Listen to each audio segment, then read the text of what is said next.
On this week's episode, I'm joined by previous guest Tim Vieira, originally from South Africa, once shark on Portugal's Shark Tank, an entrepreneur and the founder of Brave Generation Academy, a groundbreaking schooling system for secondary education. We discuss, amongst other things, rugby in Portugal, how BGA was established and what the future holds, and how anything is possible here in Portugal. Welcome back, or welcome to another episode of Portugal, The Simple Life, and I'm delighted to be joined once again by my South African brother from another mother, Tim Vieira. Welcome back. Thank you, Dylan. Great to be back and see my brother from another mother just on the other side in Orbit. Very nice. Great stuff. Exactly. How's it going? Going well, Being super busy, lots going on, Our rugby team's winning again, and then when I say our rugby team, I'm saying the Springboks and the Portuguese rugby team. We just beat Canada on the weekend. It's a big win for Portugal. Big win. And now we play Japan this weekend. That's tough. Another big one. Tough one. But great to see. And then, it's been incredible weather out here in Portugal. I think this winter has been really lovely. It's, I've got the kids going to the beach today. Can you believe it? So unbelievable. So it's really good stuff. So good stuff. All good when the sun is shining. If Portugal had to play South Africa, who do you cheer for? My heart's big enough for both, but realistically, I know who will win. So I'll have to, but it might actually happen because we might be in the same group for the World Cup. Portugal might actually get there. Yeah, it would be amazing.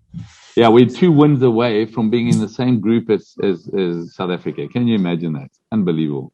That would be awesome. Yeah. 2 wins? 2 wins away, yeah. How many games? I think we've in 2 games. We have to beat Romania, and I think it's Russia. We'd already beaten Russia. It's Georgia, and we lost by 1 point last time to Georgia. By 1 point. I remember that.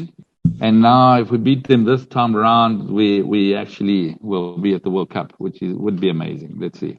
Okay, so that doesn't include the Japanese game. That's other games after Japan. It's just a test. Yeah. Oh, okay. Sure. That'll be amazing if we qualify for another World Cup. Yeah, for sure. Awesome. Tim, we've had you on the podcast before, so we know a little bit about your background with Portugal. But I mean, and you explained how you sort of came to Portugal as a kid and you've got that Portuguese background and you've been here for a long time. But maybe, I mean, a question that I sometimes ask people is how has Portugal changed you in the time that you've been here? Yeah, I think like what I can say Portugal has done, it's made me understand that we really are in the center of the world and that we don't only want to do stuff for the country we live in. We actually want to do things that are bigger than us, and bigger than the country we live in. And I think in South Africa, sometimes we forget that because it's a big country, lots of population. We sort of, right at the end of that, of the continent. But yeah, in Portugal, we're right in the center of the world. And if you look at the map, we're in the center. We're 6 hours here from New York, 2 hours from Paris, 2 hours from London. And we actually can think bigger than Portugal, and that's the problem that we have. We come here, we want to do stuff in Portugal, and then we get a little bit upset because obviously it is bureaucratic, I'll be honest, and bureaucracy isn't a great thing because it breeds corruption and it breeds other issues. But if we think about it and say, okay, we'll be here in Portugal, get through on the minimum bureaucracy, but then start thinking globally. And how can we even, nowadays you've got nomads coming out here and just being based out here, and they have no bureaucracy because they just sit here, work for companies in other countries and get paid, and they got 300 days of sun, great food, low cost of living compared to where they were, and have the simple life, which is amazing. You understand? So all of a sudden, this remote work, nomads, doing something, manufacturing, but even selling it out into vegan stores around the world or whatever it may be, is really possible. And I think we get here and we say, oh, what kind of job am I going to get in Portugal? Well, you know what? Create your own, not for Portugal, but for the world. Come to Portugal and think bigger, et cetera, et cetera. And I think that's what's happened, even like with my latest project, it's definitely about that. It was definitely about testing it out in Portugal, doing the pilot here in Portugal, doing another, I think it's 14 pilots in Portugal and getting them busy going. And they're all, really going through strongly. And it's been incredible, the response we've had. But then, we've already now gone into Maputo, into South Africa. We're going into the US. We've got plans in Argentina, in the UK. And all of a sudden it changes, and you think about it and you think, okay, I've got to do some stuff to get through here in Portugal. But then the whole scope and vision of the project changes. And at the same time, if you've got one of these kind of global projects, the best place to be based in the whole world is probably Portugal, Yeah. Yeah, okay. So that's how it's changed me. I want to talk about your project. No, it's all good. I want to talk about your project. We're going to get there because it's super interesting and one of the reasons why I wanted to do another podcast episode with you. But the one thing that I wanted to ask you, it's quite interesting because it's kind of like what Portugal is built on. There's that philosophy of desenrascar. That in the Portuguese DNA there was that.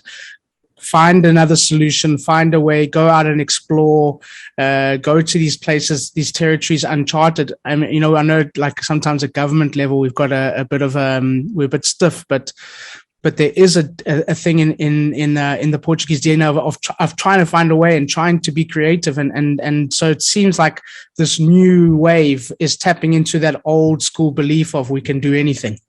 Yeah, for sure. I think, Portugal, this desenrascar, which is, you can't translate it to English, but maybe it's like being resourceful and having a plan A, plan B, plan C. And the best way I can say it, is like if you receive machinery and they forgot the manual, the operating manual, the Portuguese will switch it on, press buttons, learn how to do it and do it.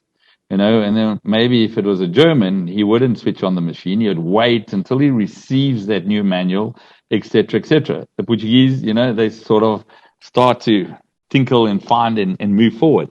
And I think that is in our spirit, in our DNA. And I think finding a plan A, plan B, plan C is definitely there as well. And I think also what's incredible about the country is if you want to try something, there's a lower burn rate, okay, on your cash, on your investment than in some other places.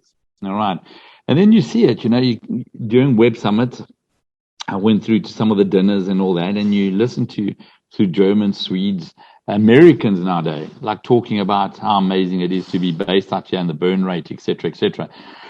And the talent pool, and the talent pool is getting super thin now because if you're in the software design, you don't have a job if you don't want a job.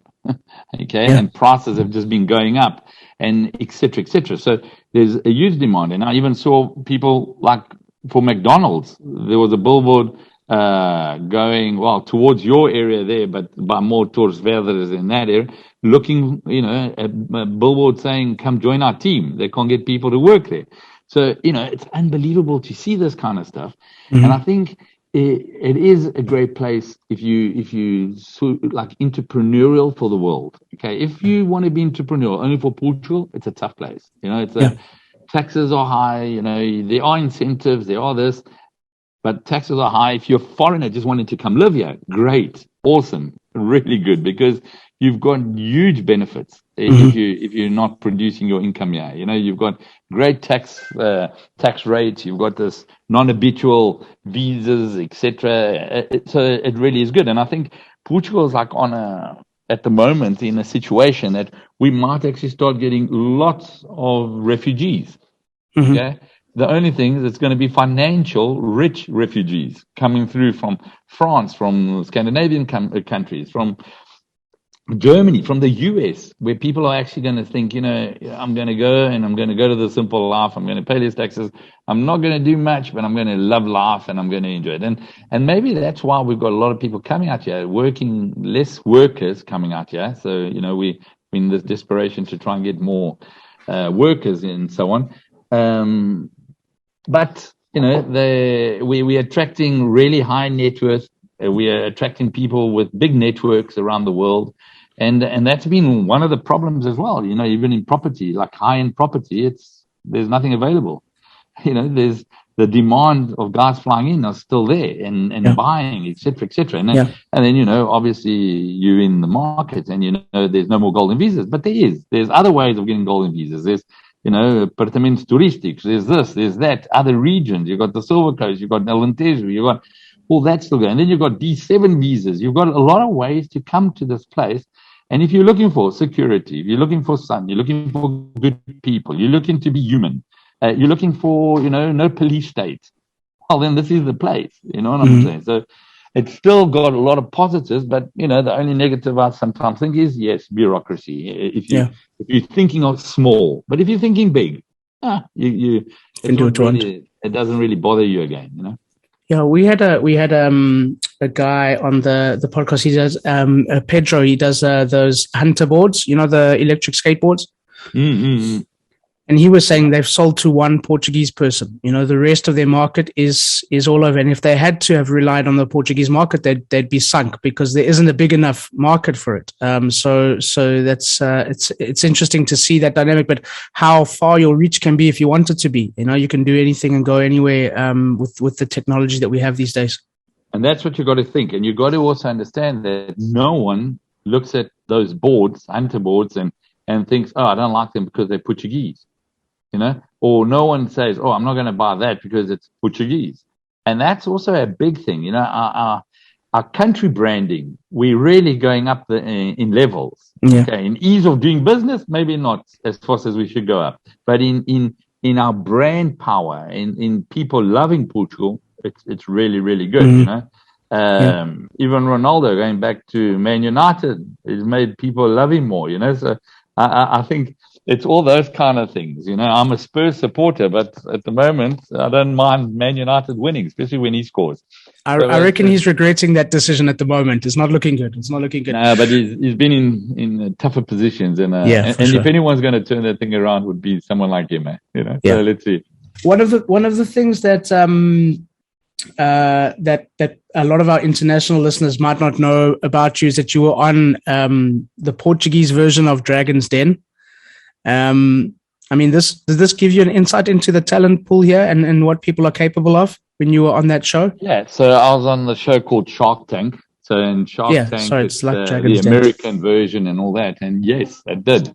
It opened me up. It got me, connected to that whole ecosystem. And I can say that probably in the last 6 years, I was maybe one of the most active people in that ecosystem, from investing, but also in networking and opening doors. And I launched the Be Brave Association, where we use mentors, and we've got about 700 people that belong to my Cascais curriculum that they're actually retired out here, but are willing to help these new companies. Hunter Skateboards was one of the guys that spoke to me, all these kind of things. And it's been incredible to see the change of, just 6 years ago, everyone thought they could only get money from a bank. And now they actually have understood that there is other ways of getting capital to make dreams come true and to try things, etc. So, it definitely got me into that ecosystem, definitely opened doors. And, some investments worked, many didn't, more don't than do.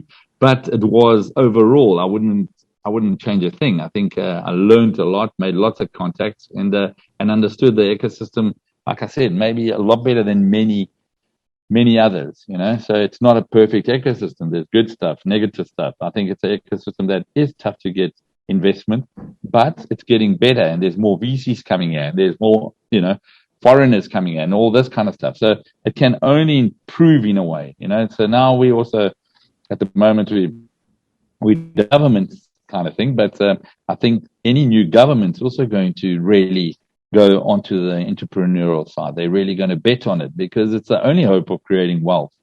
And if we don't do that, all we're going to do is have higher taxes, and that doesn't bring in more people. That doesn't make better life. So I think it's probably we're at a crossroads that could actually be good for the country in a way, where we could resolve a lot of those options issues that we've been talking about bureaucracies, et cetera, so let's see how that comes up. But I am positive. All right. You mentioned the Brave Generation mentorship program. I'm guessing this is kind of where Brave Generations Academy kind of started.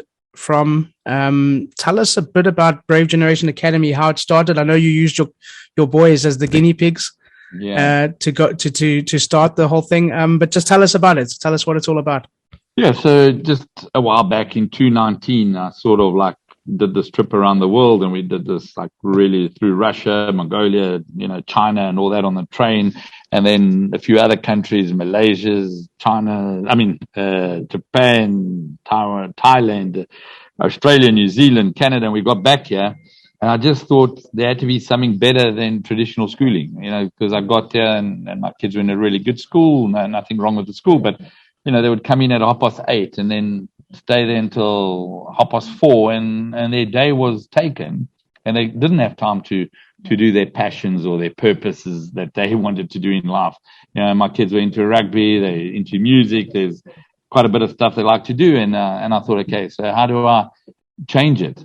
And that's when I decided, okay, I'd already been trying to do quite a bit of stuff in education. I'm one of the guys that started with Nova, the university out in Kirkavels, and I'm on their advisory board and so on. And then I looked at some other traditional schools, but it always came to this thing about we couldn't democratize education.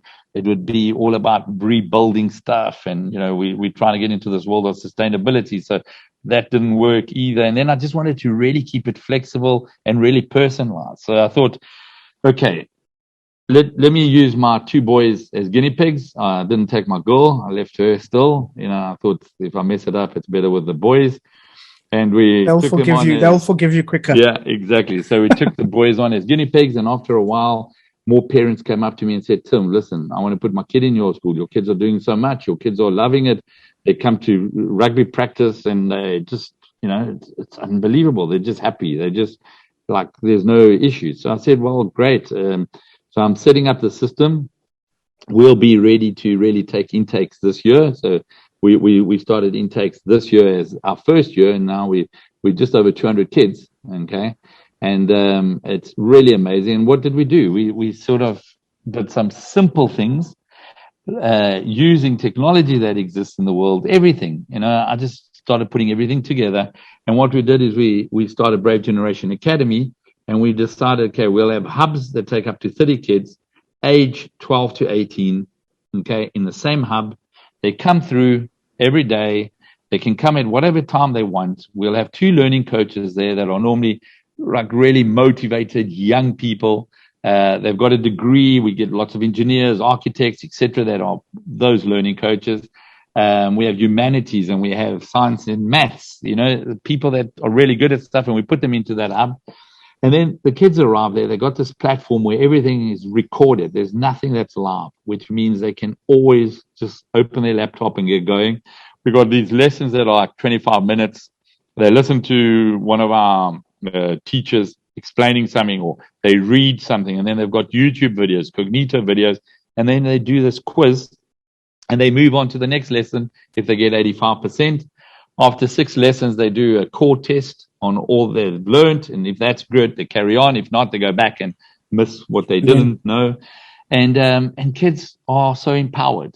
Okay, they can choose the subjects they like. They look at it, and obviously there's all the core, but there's so many more. There's we've got space and innovation coming through. We've got sociology, psychology, travel and tourism. And then you've still got all those basic ones, but we're able to do all these other subjects because obviously, we don't have to have a teacher for every subject because we've got them online. Okay. And that we can have one kid doing one subject in that hub, and that's fine.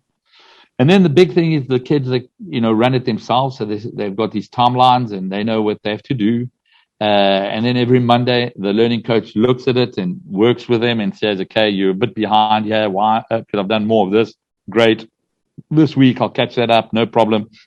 But kids that are surfers, we've got champion surfers, skateboarders, we've got footballers, we've got rugby guys, we've got horse riding, golfers. We've got really top people that have all just found this amazing to get into this, So once they got in, they super happy because now, if there's waves in the morning, they can go surf in the morning and then come to school at 11, do their work, which is 4 to 5 hours a day, and then still go out and do something else or or do a chess game with another hub, or there's a debate with another hub, etc., etc. So, those little things make big differences. The other big thing is that we don't take holidays. We have holidays 2 weeks at Christmas and 1 week at Easter. But you go on holidays when you want. The rest of the time, our hubs are open. Okay, and once they're open, you decide, I'm going to go in February for 2 weeks, 3 weeks, or I don't come in on Fridays because, we've got a second home, or we want to always go explore on a Friday and Saturday, Sunday. That's fine, as long as you keep into your timeline. Then another little thing we've done, which you can't do in traditional schools, is that we can do, exams twice a year, sometimes even 3 times a year. So you can write in May, November, and Jan. So if something doesn't go well, you can rewrite it. You don't have that anxiety. It's not like once in your life you mess it up, you're basically screwed, and all this stress. So we've taken a lot of anxiety from the kids. Also, having these kids from 12 to 18 in the same hub, what happens? You take away a lot of bullying. You take away, you start having a lot more empathy from older kids to younger kids. Younger kids don't mind asking older kids for help. So, the learning coaches mix it up, but they're all in the same boat, so it's also great. And it's a little bit like life. We leave school and then we mixed with all ages, mixed with people from all sides, et cetera, and that's what happens there as well. Also, kids that are good at skateboarding start telling others about skateboarding, and others try it. Music, a kid will go try music because he's got a friend of his that's doing music. So a lot of peer-to-peer starts to happen. Okay. And then we focus on 3 pillars, the knowledge. So we take the curriculum, which is lower secondary, and RGCSEs and A levels. So we accredited by Cambridge and Pearson. So we've got, something that's every university around the world understands and is accredited with, so they understand, they take it in. And then we've also done it that we also, accredited with the local Portuguese system. So you can also get, if you want to go to a Portuguese university, you're still able to do, because you've got Nova now that's all in English. You've got Católica now all in English, Technic all in English. So it just makes sense that even, studying in English for the Portuguese universities is worth it. The other thing is that we probably had a 50% ratio of foreigners and locals.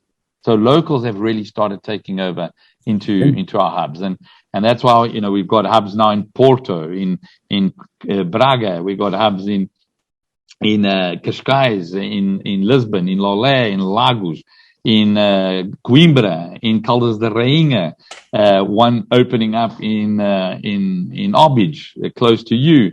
We've got Santarém, Ericeira, and then also we've opened our first hub in Belleville, Cape Town. We've got Maputo. We've got some hubs opening up now in the US in Feb and March, in Nevada and Daytona. So it's all of a sudden you've got this network even within ourselves that you can have friends in different hubs. You can spend time in different hubs. We got people that come from the Algarve for a week on holiday, and their kid comes with and comes into our hub, and vice versa. When we go down to the Algarve, I go through. My kids aren't even with me at the moment. This week they're in Braga. They're spending their time in Braga. So they meet new people. They work with new people.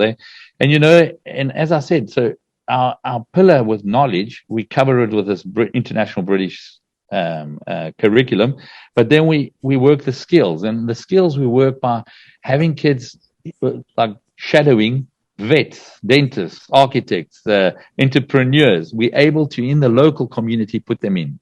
Okay. And then our sport, we don't build tennis courts. We don't have any of that.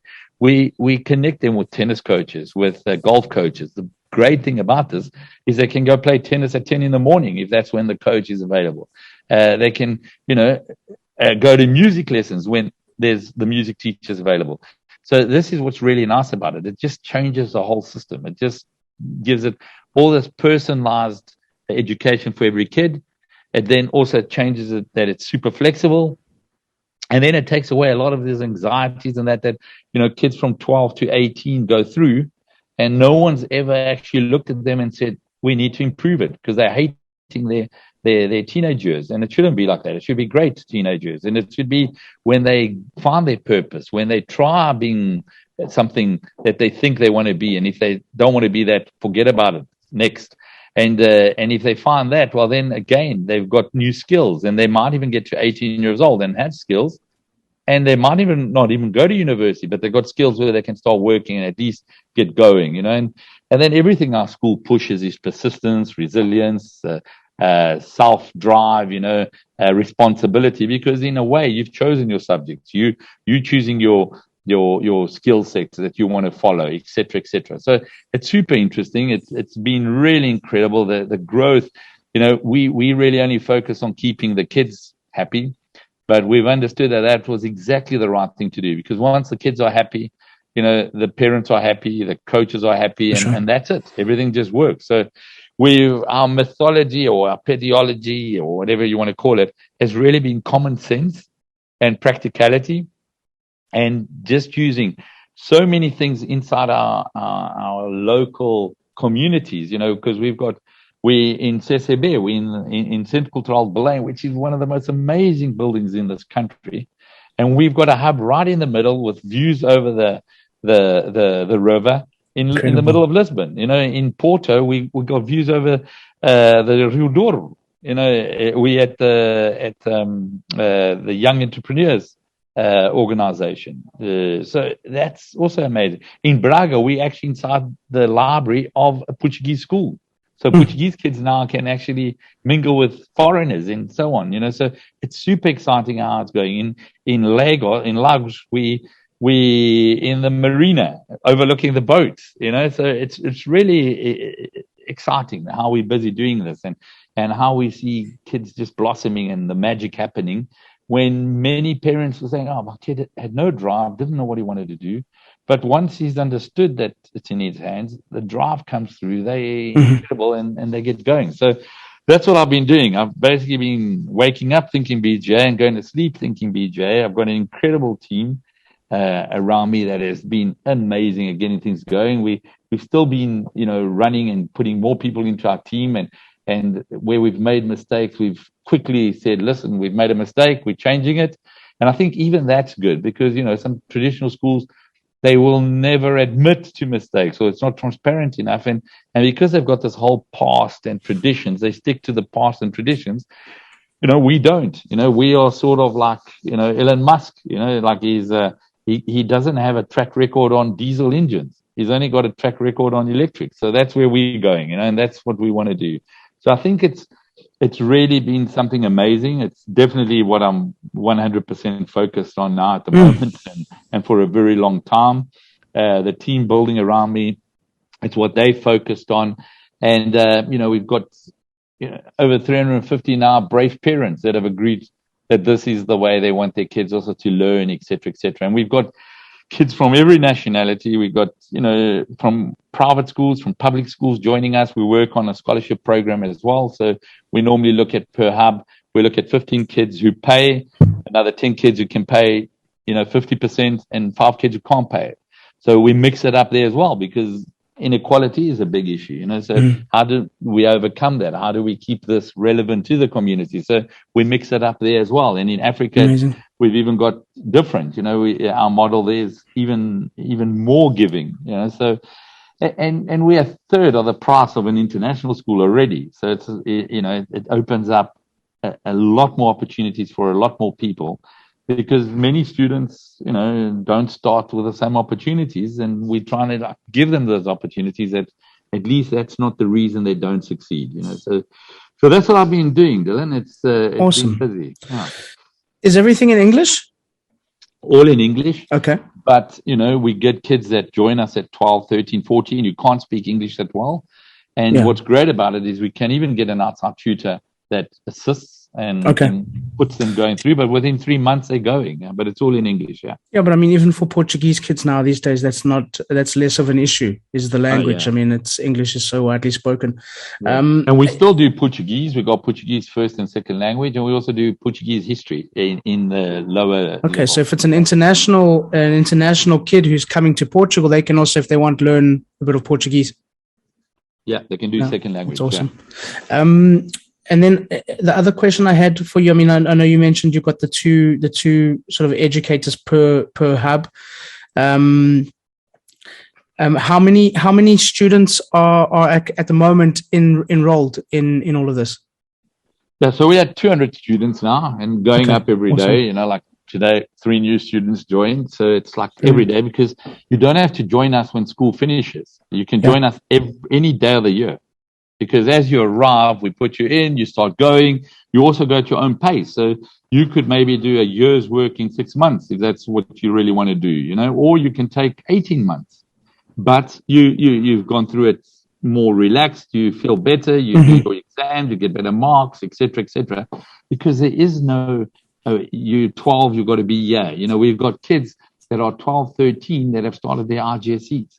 So it's amazing because they're there. And we've got some that won't. They're at lower secondary and they will, work and get there, but there's no rush, and that's also something, because you've always got, at traditional schooling, if you don't keep up, you fall behind, and then you actually get worse and worse, and you give up, and mental block. I hate maths, or I hate this, or because I just can't get there. This way, it doesn't happen. You're going at your own pace. You feel like you're in control. And if your pace is faster, you go faster. If it's slower, it goes slower. Boys sometimes need to go a little bit slower because they take longer to be ready to do the work that girls can do earlier. And that's also okay, because we're all different, and I think it's a big difference to traditional education, because it's just almost impossible to get that done there. And then also you mentioned our learning coaches. I was up in Porto this week speaking to the Porto University of Engineering, and I did their whole talk there. And afterwards, I always try to recruit, because those are the people that, they're coming out at 26, 24, 25, and they can identify with students, and they want to be mentors, and they want to help students find their passions, and students know that they know the apps they're talking about. They know they're connected, and they've got energy, so that's what we do, so we're bringing in people with energy to be with our students, and that alone is a game changer, because if we're able to also see how our hub is doing. Are they doing well in their quizzes? If they're not, we look at why. If it's because of the coach, we're able to change it. We're able to say, okay, we need someone that's more maths and science and less humanities, etc. So all these kinds of things are able to be done immediately. When we get a new video that's interesting, it gets loaded on immediately. It's not a textbook that takes forever to print, and etc. So I think that's what's exciting about this, is that all of a sudden kids are wanting to come to school. Kids are like, they don't feel dumb anymore, and kids, many times they tell me, it's not like a school. This is like a university. I feel like I'm empowered. I feel like I'm in control. And when you hear that alone, it just makes your day, Yeah, about that universities. I mean, so this is the equivalent to high school, the Brave Generation Academy. It's not a supplement to high school. The idea is it is school. So this is not done alongside going to normal school, right? No. Okay. This is your school. Yeah. Okay, cool. And then in terms of sort of, I know on your website, I was looking. It's recognized by like a bunch of universities. You mentioned Nova, but I see on the website it's recognized by a whole bunch of international universities as well. So is that generally the case? I mean, would it be recognized in a normal? So, Dylan, what we do is we actually are doing, a few things that are different in some of the curriculums. But the curriculum we do is your Cambridge and your Pearsons, and you write your RGCs and you write your A-levels. So you write the exact same exams that every other international school writes. So it's accepted by all these universities. Awesome. The only thing is you can write them is in different times of the year. And if you don't do well, you can, wait another 5 months and write it again, And if you didn't do well, you can actually still carry on with your curriculum, and then just come back and write your exam. And that's also a big thing, because it doesn't stop you, and it doesn't, it's not a deterrent to progress, And I think sometimes kids get so overwhelmed with everything that can go wrong that they don't get an opportunity to do anything well. Yeah. So we say, no, don't worry about it. It's fine. You will fail in life. There will be days that you wake up and things just go wrong.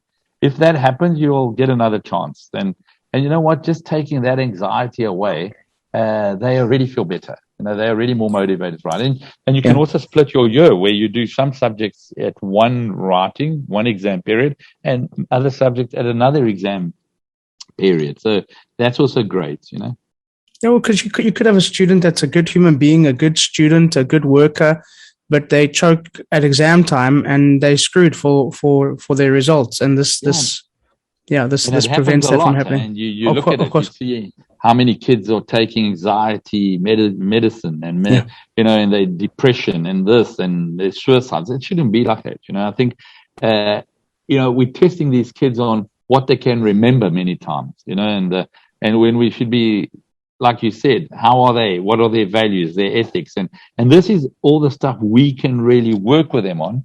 And that's why, our learning coaches are so much into that and pushing that. And one day, I think, what you get as a grade will only be about 40% of what a university is looking for.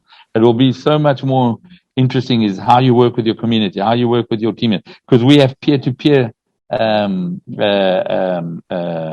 ratings. You also rate your learning coach like an Uber driver. So it's all these kinds of things that all of a sudden universities look at it and they say, okay, well, these guys are prepared, these guys are okay. And maybe you don't even go to university, like I said, and you just do your Google certification if that's what you want to do, coding, and you've got a job within 8 months of leaving BGA, or you even do shark coders during BGA, and by the time you're 18 you can actually go work. You've actually got a skill already, So I think things have changed, and as parents, sometimes we're still stuck in how we're going to do it. And it's like this and it's like that. You know what? It's not. We don't even know what jobs are coming. We don't even know what skills are needed. There's a lot of stuff we don't know. All we know is we need our kids to be happy, passionate, purpose-driven, and they will be fine in life. You know what I'm saying? And that's it. Yeah, well, I think if COVID has shown us anything, it's that the world is changing and there is different ways to do things than what we always thought this was the only way.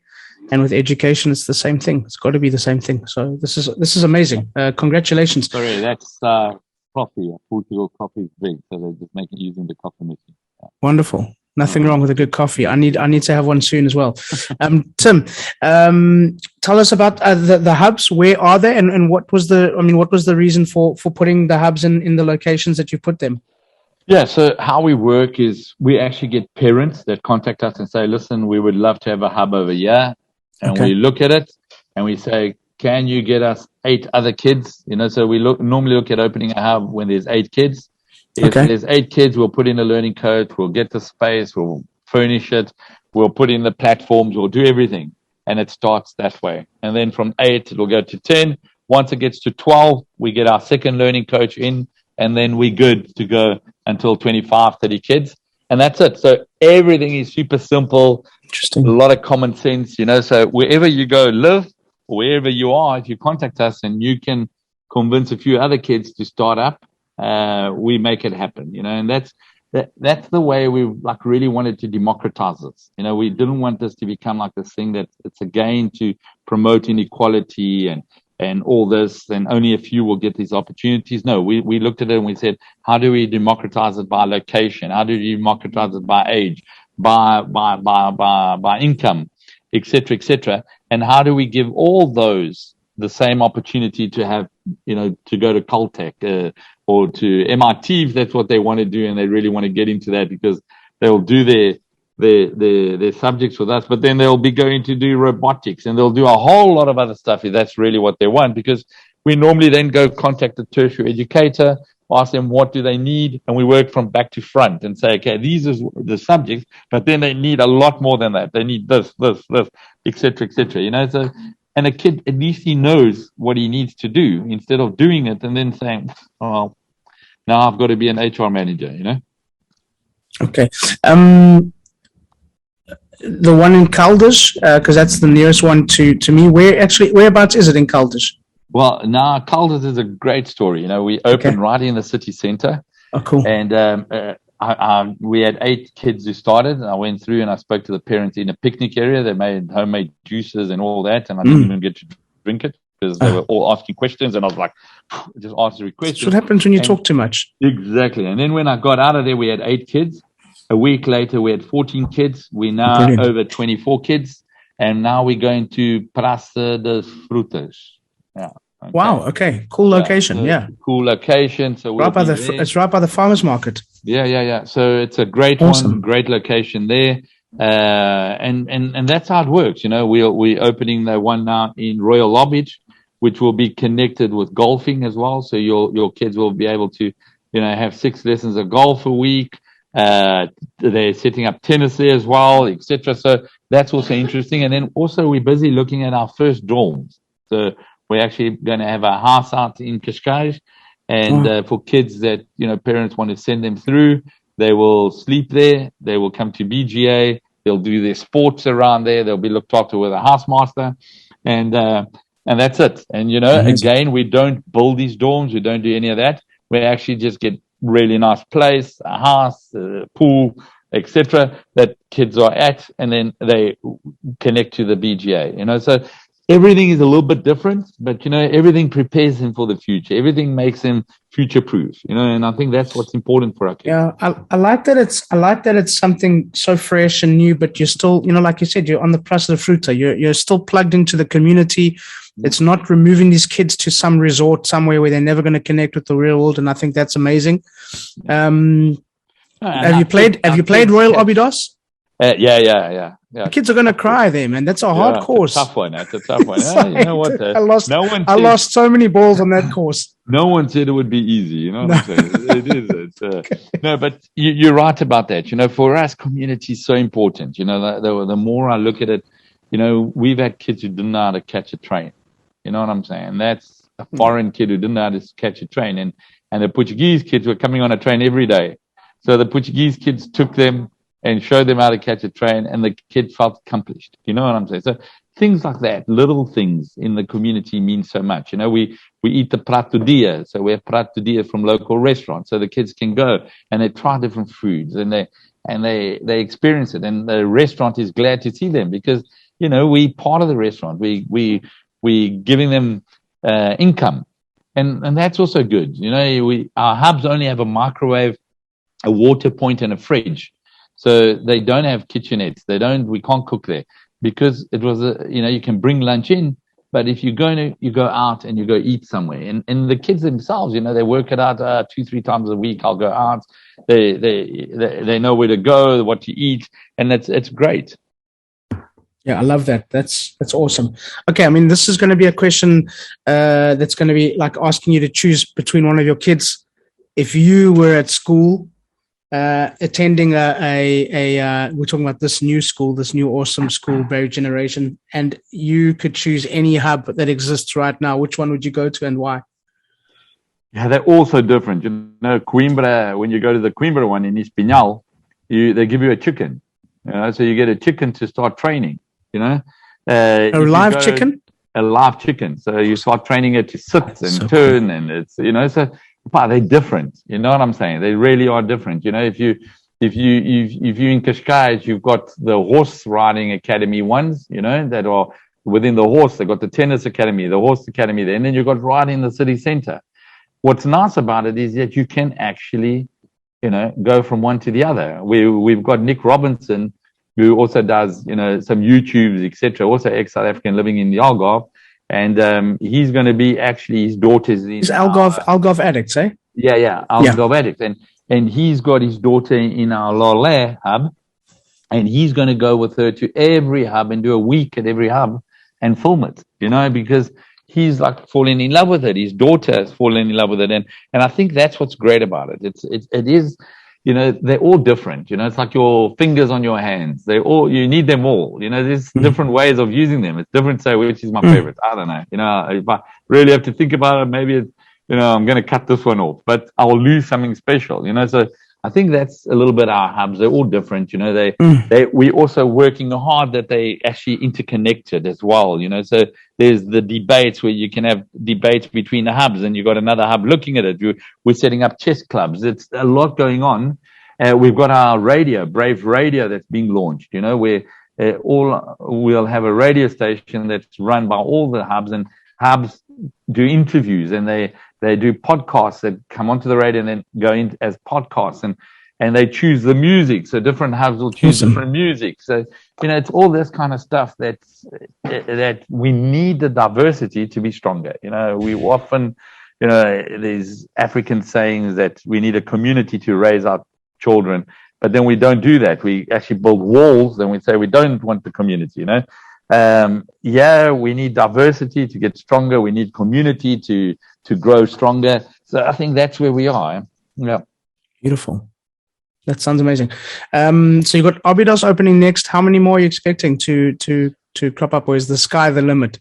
Yeah, the sky's the limit. Look, here in Portugal, we're probably 20, 25, 30, depending on how it's going. But, we've started now opening our first ones in Africa, and it's really going well. We had Eddie Andrews at our launch, Marius Dubé at our launch, nice. Tonderai. So it's really good that these, they also see the good in this, because it's challenging out there. Education hasn't changed for a long time, and we need it to change. So they're on board.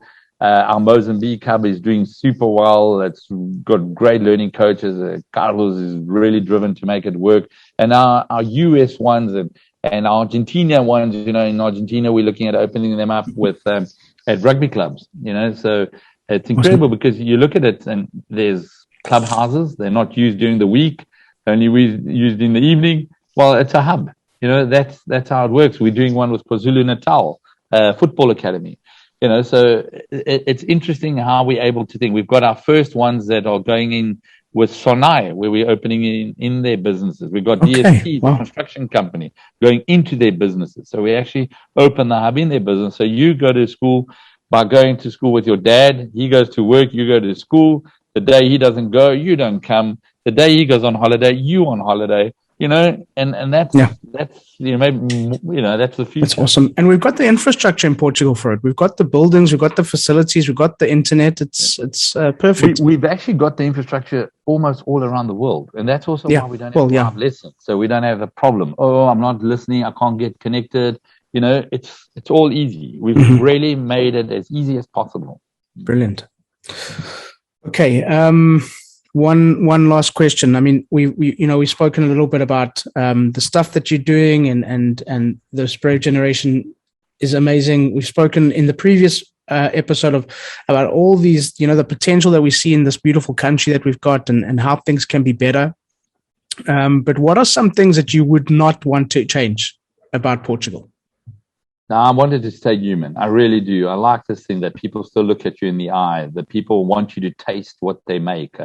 They want to show you everything. They're proud. They love their families. I think that's a big thing. Like now, Portugal had this big problem of always immigrating, people leaving, and I think now with remote working, we've got Portuguese that now don't need to immigrate. They can work for anyone around the world, but they're still living where they love and where they have their loved ones.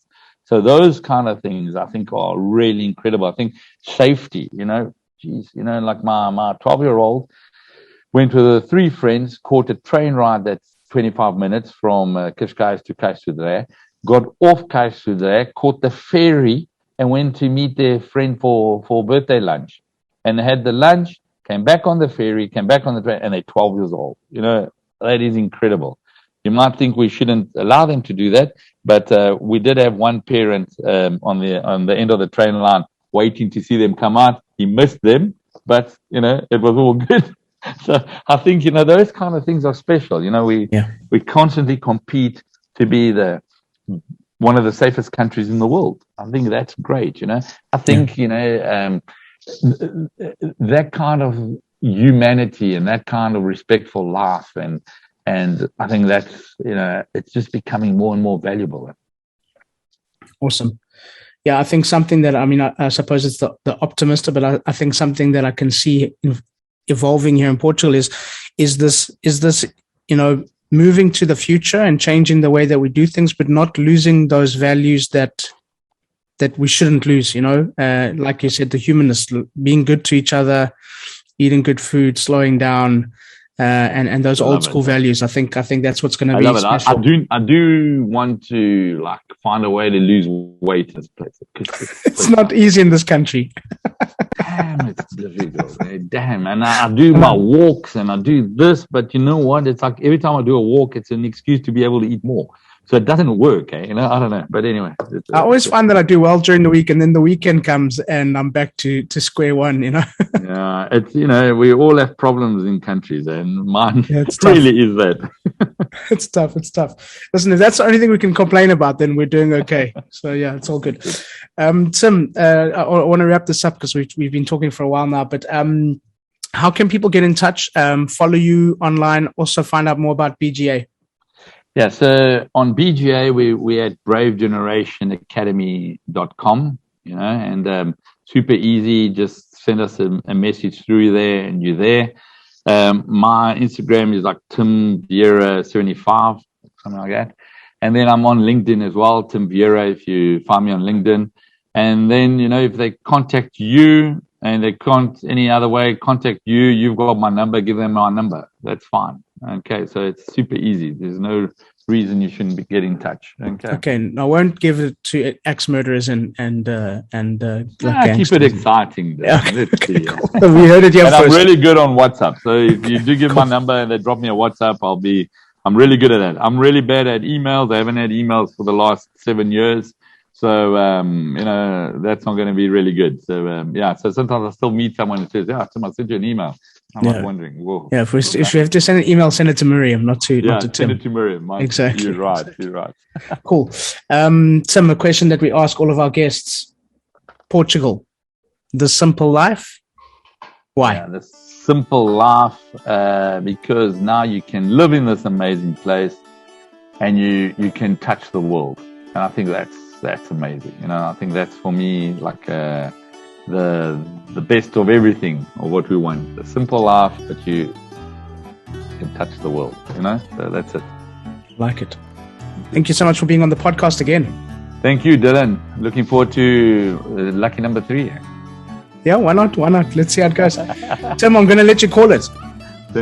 Yes, the simple life. No, that's a wrap. Yeah, that's a wrap. You see, I had to find a new way of feeling. It didn't work traditional with me. Okay, that's a wrap. So thank you once again to Tim, and thank you to all of you for listening. Please subscribe, share with your friends, give us a thumbs up, and please leave a comment or a review. We really do love hearing from you. We'll be back next week with a brand new episode. And as we say in Portugal, te próxima. Welcome to the simple life.